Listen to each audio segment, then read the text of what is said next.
couple weeks ago, we talked about lunging. We talked about the benefits of lunging and the necessity of lunging. Remember, lunging is a movement that takes you from the ground up or from up to the ground. So it is very important that people lunge and perform it efficiently, effectively.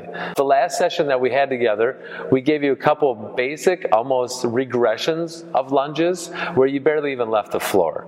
But it really taught you how to engage properly the abs, because the core is going to be very important when it comes into lunging, and to be able to move in an upright position instead of that what we call the flexed airplane position. So today's session, we're going to look at a couple intermediate lunge progressions to help build into that lunge, so you can learn how to engage that body so you can move effectively and efficiently through this lunge position. So I tell you what, I'm ready to go play. Let's go get it. What we're going to first look at, we're going to introduce you into something that's not even called a lunge. It's what we refer to as a split squat. So we're going to stay in a static position as we rise up and down. In order to build into this split squat, we're going to talk about an assisted split squat. So I want you to grab something that's stable, maybe a countertop, maybe a solid chair, or if you have a pipe attached to your wall, here it is. We're going to put that hand on the pipe. Whatever hand's on that pipe, I want that same side leg to give me a big step back. So when I get that step, both legs are nice and straight, that back heel stays off the floor. What I'm going to train my brain to recognize is my upright position as I go into this lunge, using the assistance if necessary. I'm going to pull myself right on down, and then keeping my engagement, just like we learned last session, I'm going to keep the abs fired up, and I'm pushing through the floor to rise. I want to use the least amount of pipe as I can here. I don't want to be gripping so tight that I leave an impression with my fingers. I don't want this arm to be very tense or my shoulder to be jacked up to my ear. I just use only what I need to keep me upright. So when you arrive to the position where you feel like you're pretty confident in doing that, just go right into that split squat. Big step back, pull down, ribs stay down, butt stays engaged, and I'm driving back up nice and tall. In our first session of the lunge progression, we didn't even take you off the floor. We kept you in the half kneeling position, learning that engagement through the abs and through the glutes.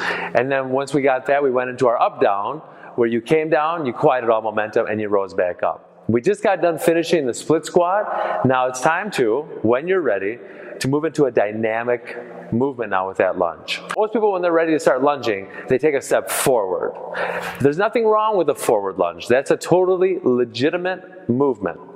However, when people take that forward step, they have to decelerate the momentum of their body going forward. So that sheer force on the knee, people aren't so ready for that. So what do they do to compensate? They take that step and they totally unload, and then they're right here. And then their body's in a bad position, hips are back, shoulders are forward, and then they scoop to come up.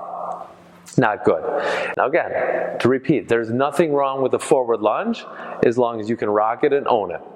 What I'm going to highly suggest is that your first dynamic lunge progression movement is a reverse lunge. I want to make sure that those hips stay square as I take that step down and then back up. When I keep that hip square, that really puts a lot of focus on this oblique here on my left side with my left foot going back. So I got that cross pattern here. I'm working this leg, but yet this oblique here is fired up to keep my pelvis stable.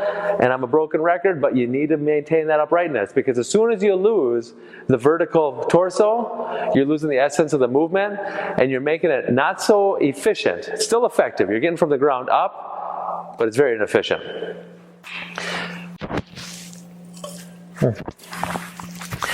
For our next kettlebells and coffee session, we're going to talk about the final installation to building the lunge, where we're going to add some more advanced movements. We're going to use some sandbags, some kettlebells. We're going to throw in some of the maces, which are very popular here.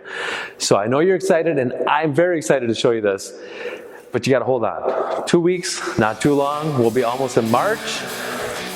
But until then, think spring, and continue with the happy lunging. Bye for now. Bye.